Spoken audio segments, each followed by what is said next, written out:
A human ship appeared without warning, and the galaxy understood its mistake too late. The alert did not announce itself politely. It arrived as a single data packet, standard format, the kind of transmission my terminal processed 400 times a day without requiring my attention. I had been reviewing demographic projections for a species the compact had categorized as post-viable, a phrase we used when we meant something we did not want to say plainly. The report was 12 pages. I was on page 4. I had a cup of cooling liquid at my left hand that I had not touched in 2 hours. The alert sat in the corner of my screen and pulsed. I almost did not open it. That fact has stayed with me ever since. I almost did not open it, and the entire history of what followed would have been exactly the same, because what was coming did not require my attention to arrive. The universe does not wait for bureaucrats to look up. I opened it. The coordinates were wrong. Not wrong in the way of a technical error or a miscalibrated sensor. Wrong in the way that requires you to read the same line 3 times before your brain accepts the numbers as real. The detected vessel was not at the quarantine border. It was not in any disputed transit corridor. It was not even in the outer administrative zones where unauthorized traffic occasionally drifted and required a standard warning dispatch. It was here. At the gravitational center of compact space. At the precise geometric heart of everything we had built and protected and governed for 4 centuries. I stood up. I do not remember deciding to stand up. My name is Kale. I hold the rank of senior architect, which means I design policies rather than enforce them. In practical terms, it means the decisions that shaped how the compact treated civilizations it considered problematic passed through my hands before they became official. I was good at identifying threats. Better at containing them. It means I had signed the human quarantine order myself. 212 years ago, measured in compact standard cycles. I had reviewed the file, considered the evidence, and put my authorization code on a document that sealed an entire species inside their own solar system like sealing a room you did not want to deal with. The file had called them a Category 7 volatile. High aggression index. Low cooperative density. Resource extraction philosophy incompatible with compact membership. The actuarial models projected internal resolution within 80 years. Most species in that category resolved within 80 years.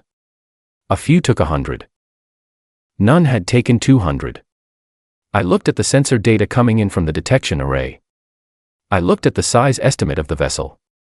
I looked at the coordinates again. The vessel was enormous. Not enormous by pre-quarantine human standards, which had been primitive, small chemical propulsion craft, fragile, short-range, barely capable of reaching their own neighboring planet. Enormous by current standards. By everyone's standards. By standards that should not have been physically achievable by a species that had been cut off from every external resource and contact for 2 centuries. The compact's models had established their technological ceiling. 17 of the brightest actuarial minds across 9 species had built that ceiling with precision and care. I had read their work.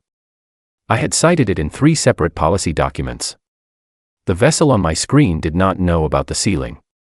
I sent an immediate alert to the High Deliberative Council and copied the Defense Coordination Bureau.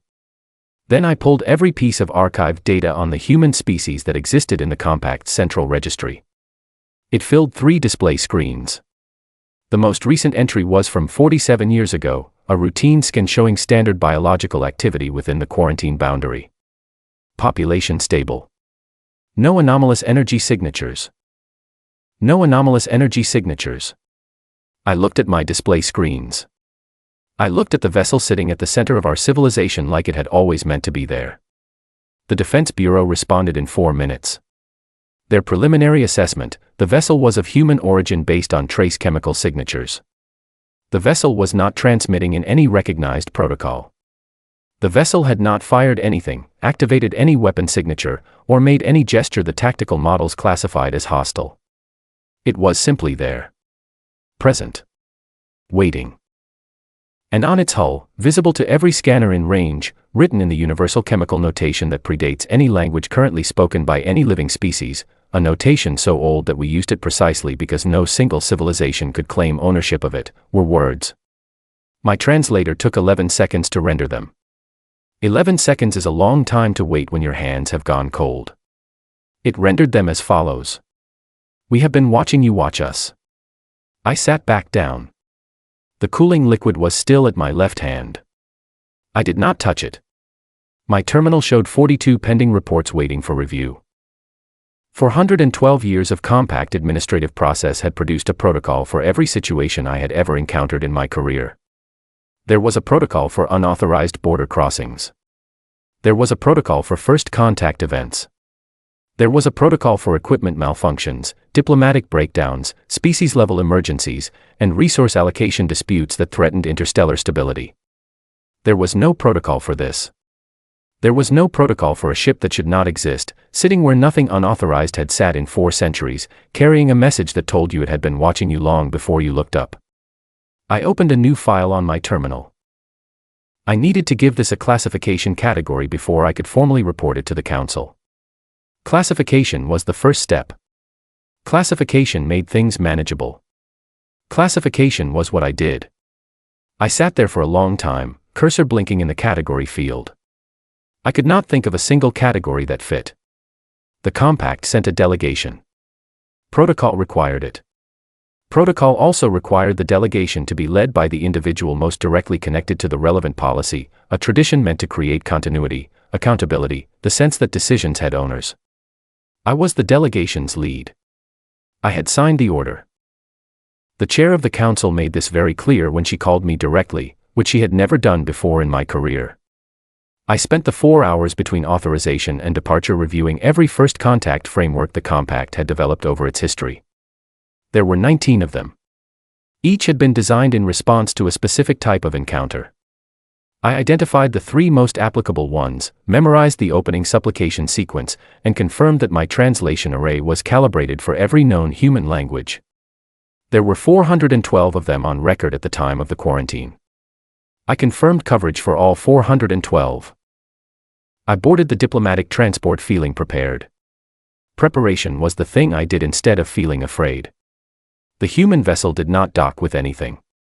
It held position and extended a single connecting bridge, a physical walkway, pressurized, which told us their environmental needs matched what our records indicated. Breathable atmosphere.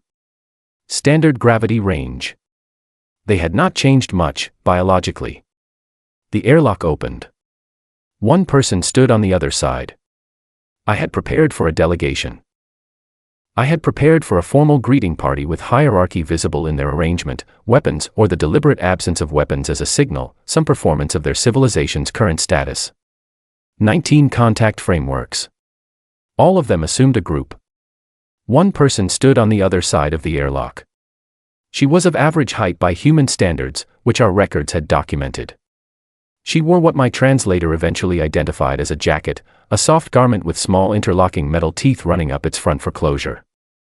The teeth served no biological or environmental function I could identify. They appeared to be decorative, or habitual, or simply a choice that no one had ever asked a human to justify. Her name, I would learn later, was Asha. At that moment I did not know her name. I knew her species and her file number and the fact that she was standing alone in an airlock when she should, by every protocol I had ever studied, have been afraid. She was not afraid. I began the opening supplication sequence. It is a formal address, measured, respectful, designed to establish peaceful intent and acknowledge the lower status party's right to speak without fear. We had used it successfully in 37 first contact events. It was well designed. I had always found it well designed. She waited for me to finish. That was the part that stayed with me longest in the days that followed. She did not interrupt.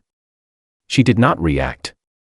She simply waited, with the particular quality of patience that is not patience at all. It was the expression of someone who had already read the last page of the book and was being courteous enough not to mention it.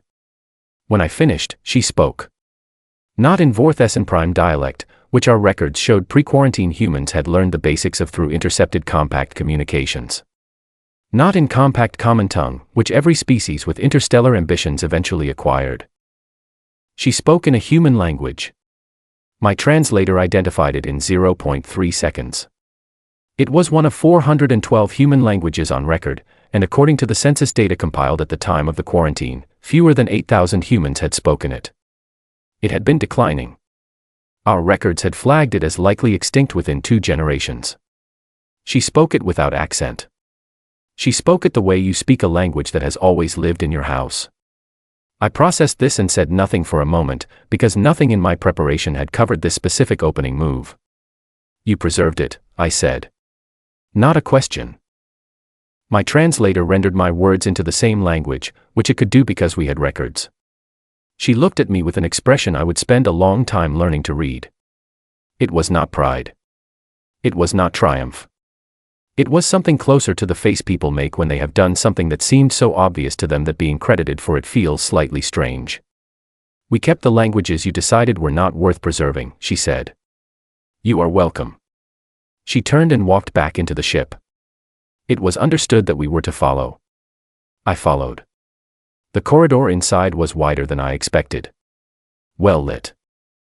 Clean in a way that spoke of maintenance as habit rather than performance, not clean for our visit, clean because that was simply how it was kept. Other humans moved through the corridor around us. Some glanced at our delegation. Most did not. None of them performed submission postures.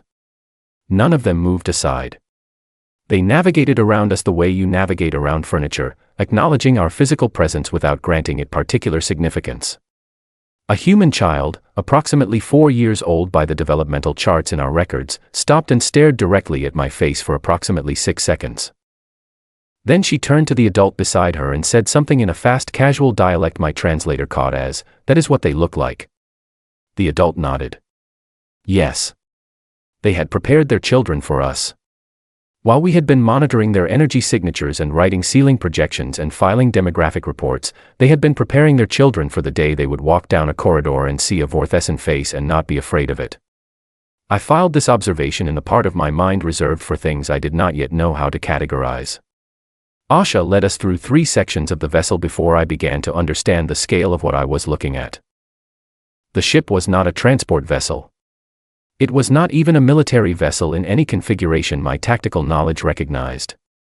It was all of those things simultaneously, which meant it was something new, something the Compact's design philosophy had never produced because the Compact had never needed to produce everything at once. I saw engineers working at consoles that managed power outputs my civilization's best facilities produced only in controlled laboratory conditions. I saw a medical bay larger than most planetary hospitals I had visited, fully staffed, with equipment that included surgical tools based on principles our medical research had theoretical papers on but not working models of. I saw a schoolroom. 15 children, seated, a human adult at the front with diagrams on a display wall. The diagrams showed stellar cartography. They showed the Compact's administrative zones. They showed the quarantine boundary and its documented history. They were teaching children where they had been, and where everything else was, and how the two related. Asha walked us past all of this without commentary. She did not explain or demonstrate or highlight anything. She walked as if this were simply what ships looked like, and if we found it remarkable, that was information about us rather than about the ship. At the end of the 3rd corridor, she stopped at a door and placed her hand on the panel beside it. "My captain would like to meet you," she said. "His name is Owen. He has been waiting to have this conversation for a very long time." She opened the door. Owen was seated at a table made of actual wood. Real, biological wood, which in the context of a spacecraft represented a choice rather than a practicality, a deliberate signal about the value placed on things that grew slowly. He was older than Asha. His face carried the particular quality of a person who had been patient for so long that patience had become a permanent feature of his expression rather than an effort. He looked at me the way you look at a problem you have spent your life studying and are finally able to examine directly. He said, "I read your original report. The one you filed when you authorized the quarantine." I said, "That report was classified." He nodded slowly. "Yes," he said. "It was." The room was quiet for a moment. Outside the porthole behind Owen's head, I could see Compact Central Station in the middle distance, our home, our seat of government, the administrative heart of 4 centuries of careful order. From here it looked very small. Owen did not speak again immediately. He let the silence do the work that sentences would have done less efficiently. I had used this technique myself in difficult negotiations, the deliberate pause that forces the other party to fill the space. I recognized it and still felt the discomfort it was designed to produce. I sat down. Not because he invited me to. Because standing suddenly felt like a performance neither of us needed. How? I said. It was not a complete question. It was the only word that seemed accurate. He understood it as the complete question it was. You gave us a box, he said. You assumed the box would be a punishment. We treated it as a workshop. He stood then, and gestured for me to follow, and we walked back into the corridors of the ship, but a different section this time, deeper, where the sound changed quality and the air carried the faint metallic warmth of active industrial processes on a scale I had not encountered outside of dedicated planetary manufacturing facilities. The door at the end of the corridor opened onto a view that stopped me where I stood. The stellar forge occupied the center of the ship's lower half. It was active. Running at what the ambient readings told me was approximately 60% of its operational capacity, which at 60% was producing the kind of energy output that required a dedicated solar installation on most worlds. Humans had built it inside a ship. They had built it small enough to fly and large enough to manufacture the composite materials that made the ship possible in the first place. The vessel had, in a very real sense, built itself. Not all at once, across decades, generation by generation, adding capacity as it added knowledge, a civilization folded into an engineering project the size of a small moon. Owen watched me look at it. The first generation focused on surviving the initial period, he said. The second generation stabilized things. The third generation started asking what came next. By the fourth generation, the question was not survival. The question was what we intended to do with the answer. I thought about the actuarial models. I thought about 80 years. Internal resolution within 80 years. You nearly did resolve internally, I said. It was not a question. The records from the quarantine's first 40 years showed exactly the kind of fragmentation the models had predicted. Yes, Owen said. We nearly did. He said it without shame and without drama. As a fact. A thing that had happened and had been survived and had become part of the foundation rather than the end of the story. Humans, I was learning, had a specific relationship with their own disasters, not the relationship of a species that had escaped disaster, but the relationship of a species that had survived it so many times that survival had become a design philosophy. They built everything to survive what had nearly destroyed them. We walked further. I saw hydroponics bays that produced enough food for every person on the ship with 20% surplus.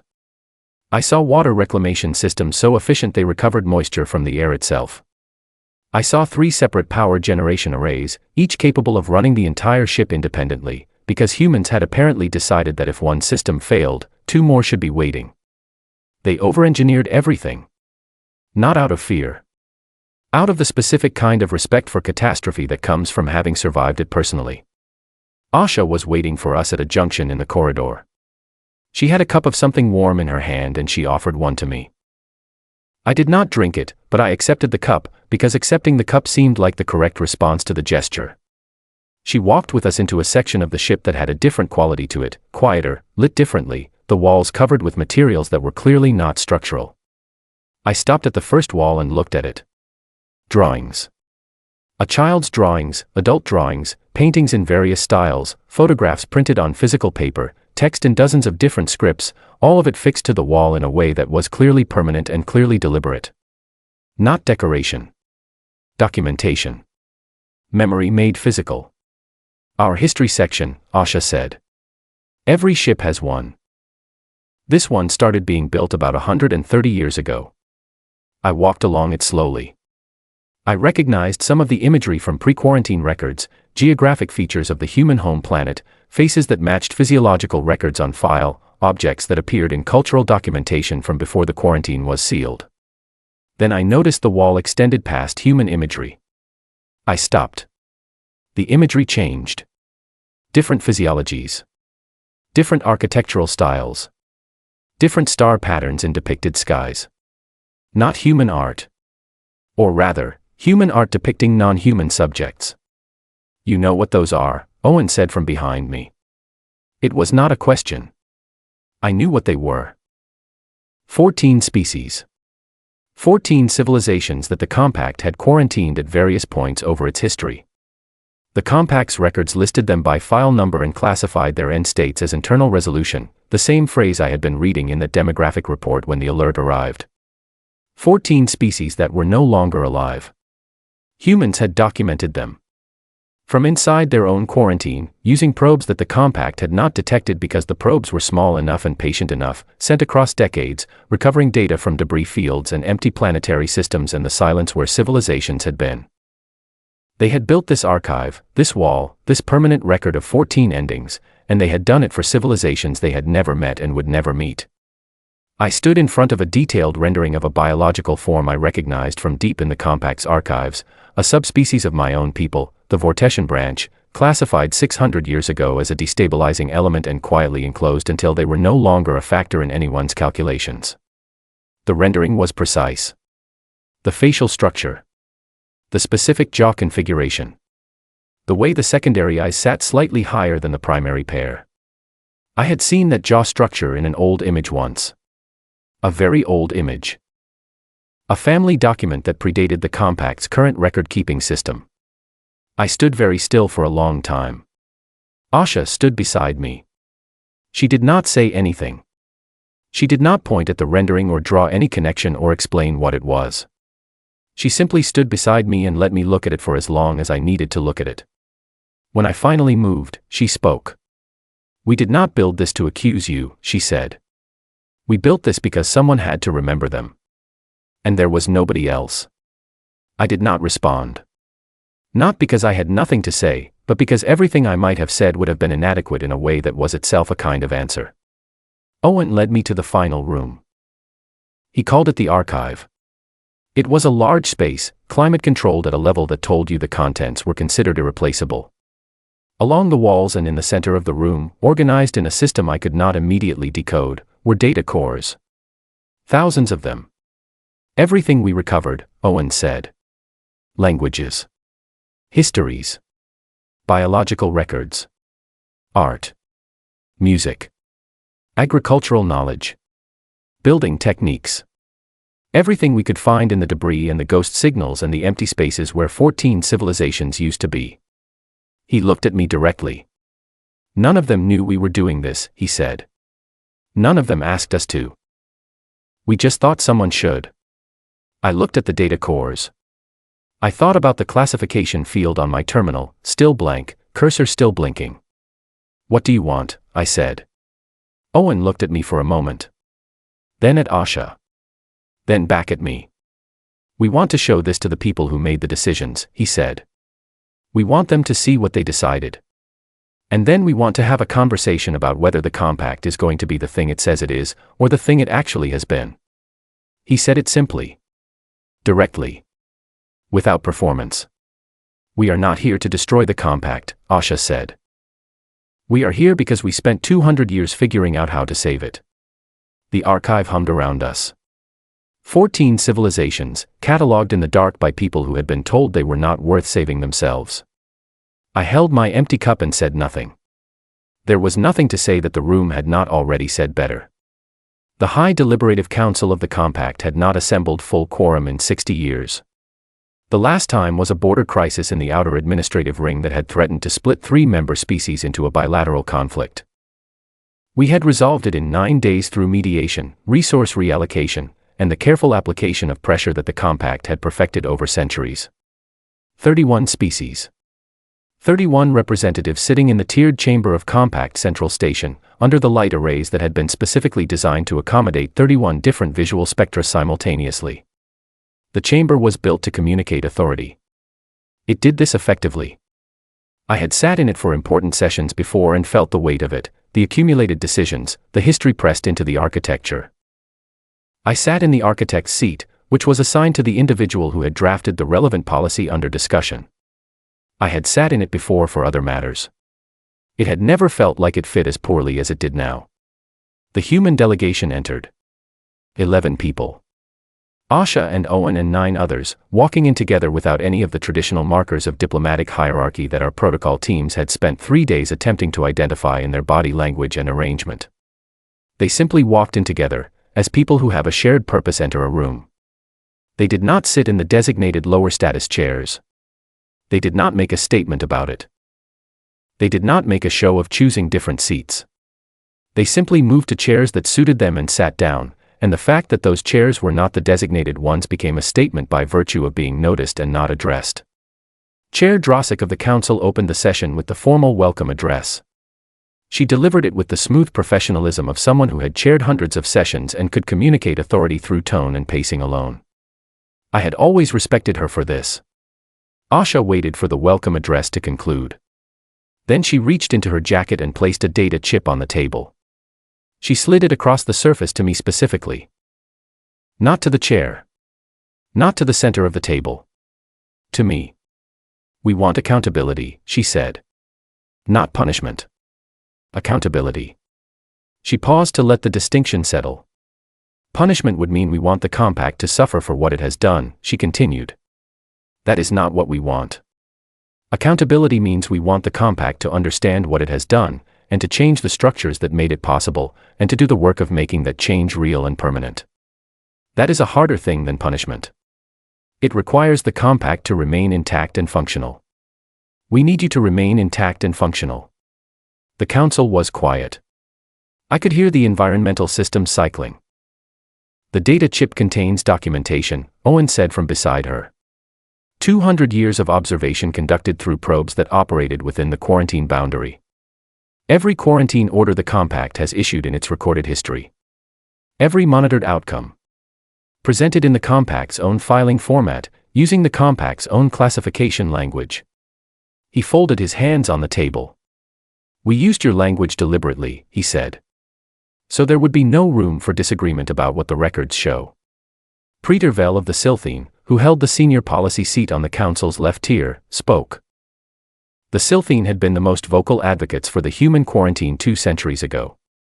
Vell's predecessors had written the threat assessment that formed the core of my authorization report. What the compact has done, Vell said, has been done within the legal framework of Compact Charter and with the consensus of member species. The actions described in whatever documentation you have prepared were not crimes under the laws that govern them. Asha looked at Vell for a moment. Yes, she said. We know. She said it without heat. Without contempt. As a simple acknowledgement of a point that did not change anything. That is part of what we want to talk about, she said. She asked the room's display system to accept her input and it did, standard protocol for diplomatic presentations. The data chip's contents spread across the primary display wall. Not the quarantine files. Not yet. The first thing that appeared was a timeline. 400 years of compact administrative history, presented in a single graphic that anyone in the room could read regardless of species. Quarantine events were marked in a specific color. There were more of them than I had realized existed. I had worked within the system for my entire career and I had not realized how many there were until I saw them all mapped together in a single image. 14 resolutions were marked differently. Smaller markers. Specific coordinates. Dates. The timeline sat on the display wall and everyone in the room looked at it. Owen spoke quietly. We are not asking you to feel a particular way about what you see, he said. We are asking you to see it. To look at the full shape of it. Because we believe that if you look at the full shape of it, you will understand why the structures that produced it need to change. Peter Vell spoke again. The arguments were technically sound. Resource allocation concerns. The complexity of managing member species with incompatible development trajectories. The historical context of each decision. The fact that the compact had, in each case, followed its own procedures. They were the same arguments I had made in my authorization report for the human quarantine. I recognized the shape of them. I had built them carefully and believed them at the time. Listening to them now felt like reading a letter you wrote in your youth and no longer being the person who could have written it. Council Member Fun of the Dravith species spoke next, the youngest member of the council, appointed 3 years ago, who had not been present for any of the decisions on the display wall and who therefore looked at it with different eyes than the rest of us. If we accept the premise of this documentation, Fun said, and I note that I am not yet expressing a position on that, if we accept the premise, then the question is what a corrective framework would look like. Not punishment. Accountability, as the delegation described it. I would like to hear what that means specifically. Asha looked at Owen. Something passed between them in the way of people who have discussed something so many times it has become wordless. She turned back to the council. 3 things, she said. First, the quarantine protocol is abolished. Not reformed. Abolished. Any species that the compact classifies as incompatible with current membership standards is offered a supported development path, not an enclosure. Second, the remaining enclosed species are contacted immediately and offered that supported development path with whatever resources they need. Third, the archive, the documentation of what has already been lost, is formally adopted as a compact historical record and maintained permanently, so that this cannot be forgotten again. The council deliberated. This took hours. This was correct, it should have taken hours. The decision being discussed was not minor, and treating it as minor would have been its own kind of insult. I sat in the architect's seat and listened to the argument cycle. Some members spoke of practical necessity. Some spoke of precedent risk. Some spoke of the charter and the limits of what the council could authorize without full member species referendums. All of it was technically valid. All of it was accurate. All of it was the kind of reasoning that had produced every decision currently displayed on the wall behind the speaking representatives. When the chair asked if anyone else wished to address the session before formal voting opened, I raised my hand. I had not planned to speak. Or rather, I had planned a speech. I had written it during the transit from the human vessel back to the station. It cited 14 precedents and proposed a modified framework that would preserve certain operational capabilities of the current system while addressing the most significant structural problems. It was a good speech. Careful, documented, defensible. I put it face down on the table in front of me. I drafted the human quarantine authorization, I said. I reviewed the evidence, I considered the arguments, and I believed I was being thorough. I believed the models. I believed the projections. I believed that the compact's procedures were sufficient to ensure that what we were doing was correct. I looked at the timeline on the display wall. I have been in the archive on that vessel, I said. I have seen what 200 years of humans, working in a box we gave them, produced. I have seen what they chose to do with their time and their capacity and their isolation. They could have spent that time doing what our models predicted.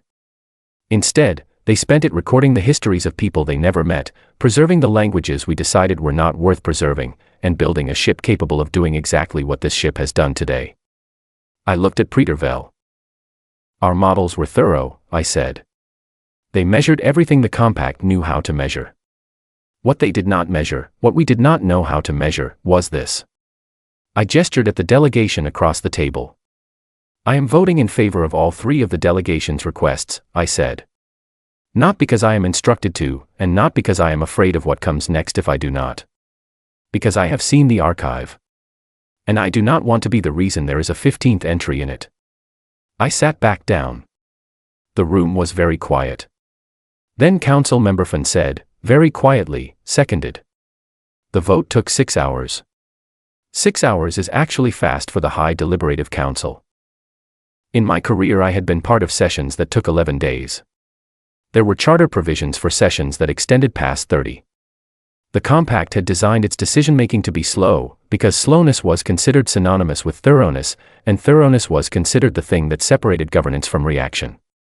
6 hours, for a decision of this weight, was the council moving at a pace I had never seen it move.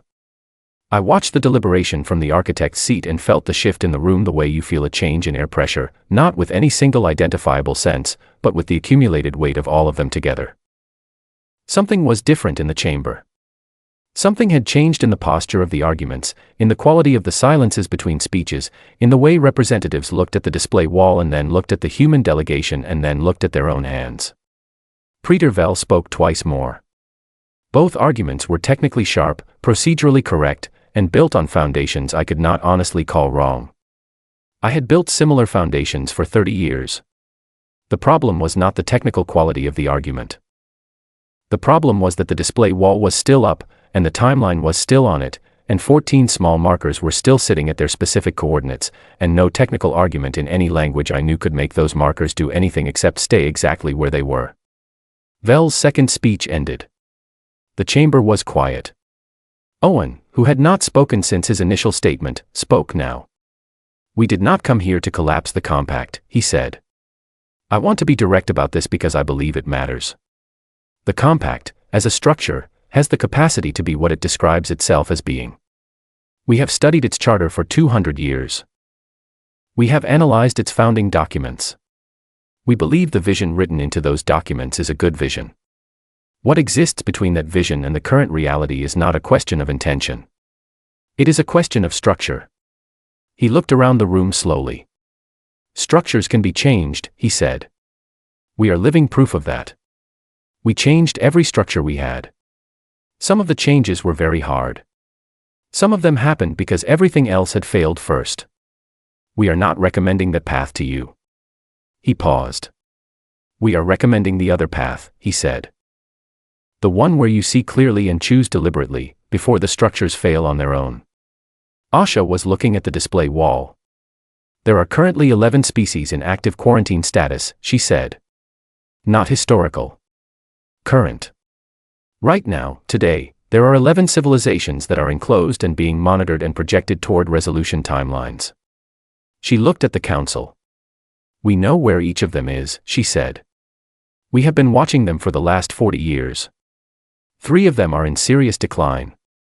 2 of them are showing the kind of internal fracture patterns that your models classify as pre-resolution indicators. She placed a second chip on the table. Those are their coordinates and current status assessments, she said. Prepared by our analysts. Cross-referenced with the compact's own data from monitoring stations, which we accessed through the same probes we used for everything else. No one asked how they had accessed the compact's monitoring data. The answer was visible in everything that had happened since the ship appeared. Somewhere in the last 40 years, human probes had become sophisticated enough to interface with compact sensor networks from the outside. The compact had not detected this because the compact had not been looking for it. The compact had been looking inward. Council member Fun picked up the second chip and held it. 2 of them are in pre-resolution decline, Fun said quietly. Yes, Asha said. How long? Fun asked. By our projections, Asha said, the faster of the 2 has perhaps 30 years. The slower has 60 to 80. These are approximate. Every variable accelerates or decelerates the timeline. Fun set the chip down on the table. Picked up a stylus. Put the stylus down. Looked at the display wall. We need to vote, Fun said. The chair called the formal motion. The motion was for the adoption of all 3 items as presented by the human delegation: abolition of quarantine protocol, immediate outreach to currently enclosed species, and formal adoption of the human archive as a permanent compact historical record. I watched the vote counter on my display. Preter Vel voted against. 6 others voted against. I had expected more. 24 voted in favor. 24 to 7. The counter sat there on my screen. I looked at my own ballot. It still reflected what I had cast. I checked it again. Same result. I was not sure why I needed to check it again. The number was not going to change. The chair announced the result in the formal register. Her voice did not change quality when she said it. Chair Drossik was very good at delivering information without performing a reaction to it, and I had always respected this quality in her. Asha closed her eyes for a moment. When she opened them, she was not looking at the council.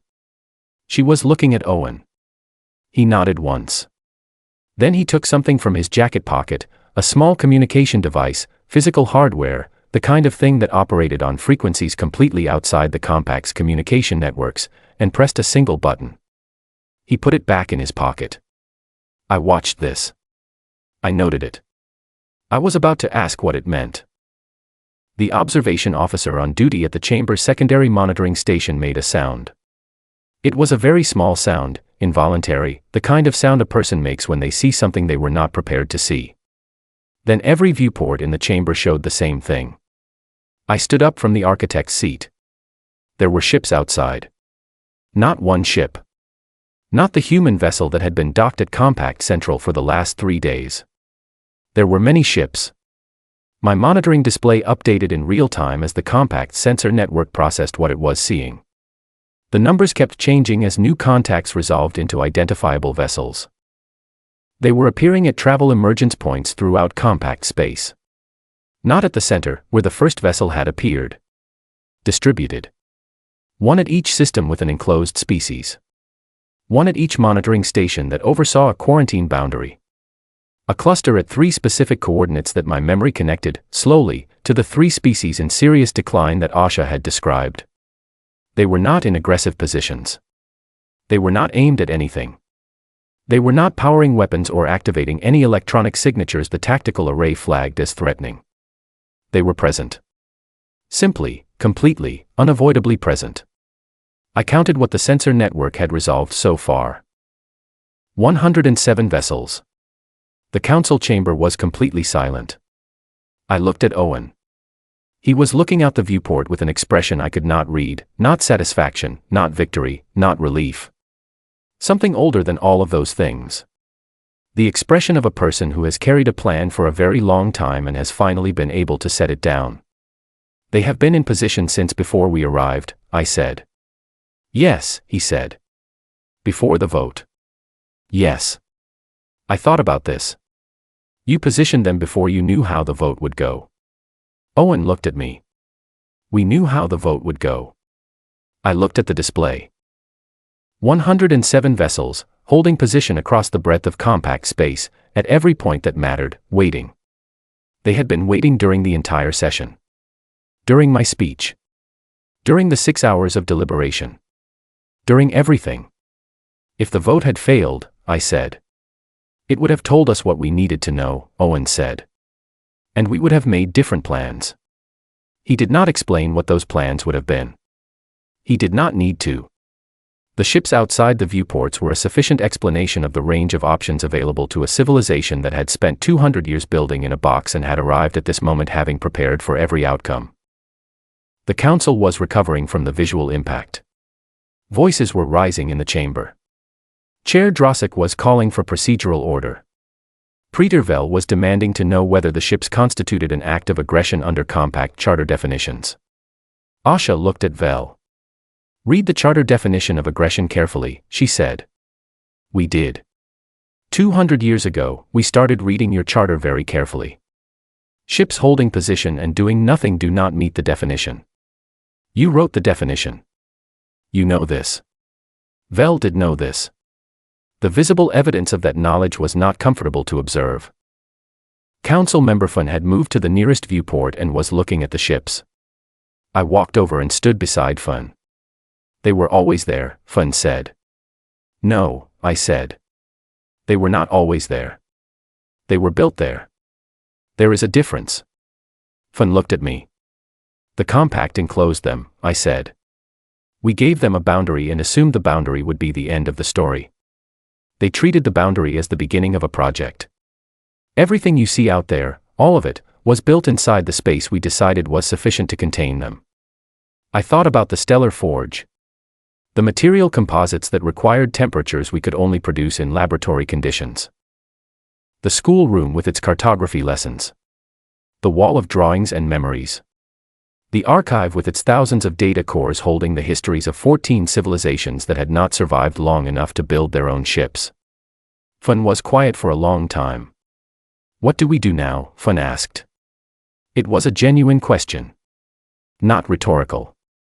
The kind of question you ask when you are standing at the border between one version of events and another and you genuinely do not know how to cross. I thought about my classification field, still blank, still waiting, from the first morning when the alert arrived and I could not find a category that fit. I thought about my grandmother's jaw in a rendering built by people who had never met her species, maintained by people who had no reason to remember her except that they believed someone should. We do what the vote said we would do, I said. We go to the 11 enclosed species and we open the quarantine boundaries and we offer the supported development path and we mean it when we say it. We mean all of it. I turned away from the viewport. Owen and Asha were standing together near the center of the chamber. The council was beginning to process the practical next steps, dispatch protocols, communication frameworks, the administrative machinery that had to move before anything real could happen. This was the part one knew how to do. This was the part one had spent my entire career doing. I walked to the center of the chamber. I would like to formally request, I said to the chair, that I lead the initial outreach delegations to the enclosed species. Given my role in the quarantine architecture, I believe it is appropriate that I be present for the process of reversing it. The chair looked at me for a moment. She was reading something in my expression and I did not try to prevent her from reading it. Approved, she said. I walked to the table where Owen was standing. I did not have a prepared statement for this moment. I had not known this moment was coming when I first boarded his ship 3 days ago. The two species in accelerated decline, I said. The ones with the shorter timelines. Tell me where to start. Owen looked at me with that expression I had been trying to read since I first met him, the one that was not victory, not satisfaction, not any of the things I expected from a person who had just achieved something enormous. I understood it now, standing close enough to see it clearly. It was the expression of someone who had carried a weight for a very long time and had just found someone to help carry it. Clara has the coordinates, he said. She will brief you on what we know about current conditions on the ground. He said it the way you say something that has been planned for a long time. Because it had been. I walked to the door of the chamber. Then I stopped. Outside the viewports, 107 ships held their positions in the cold light of compact space. Each one at a quarantine boundary. Each one waiting. Each one built inside the space that we had decided was sufficient to hold a species until it was no longer a problem. The compact's models had been thorough. We had measured aggression indices and cooperative density scores and resource extraction philosophy ratings. We had measured everything we knew how to measure and we had been confident in what the measurements told us. We had not measured what a species does when you take everything from it except time and necessity. We had not measured what people build when the only direction available is inward. We had not measured what it means to spend 200 years preserving the languages of people you were told did not matter, recording the histories of civilizations you were told had resolved, and drawing pictures of the ships you intended to build on the day you finally finished your preparations. I had signed a document 212 years ago. I had called it thorough. I had called it careful. I had called it correct. I had been measuring the wrong things. Clara was waiting in the corridor with a briefing file and a look on her face that said she had also been waiting for a very long time to hand someone exactly this. I took the file. I did not look back at the chamber. I did not look back at the ships in the viewport. I did not take any time to stand in a corridor and feel the weight of what had just changed, because the two species in accelerated decline did not have time for that. I started reading the briefing file. That was the beginning. Not the end of the compact's mistake. The beginning of the answer to it.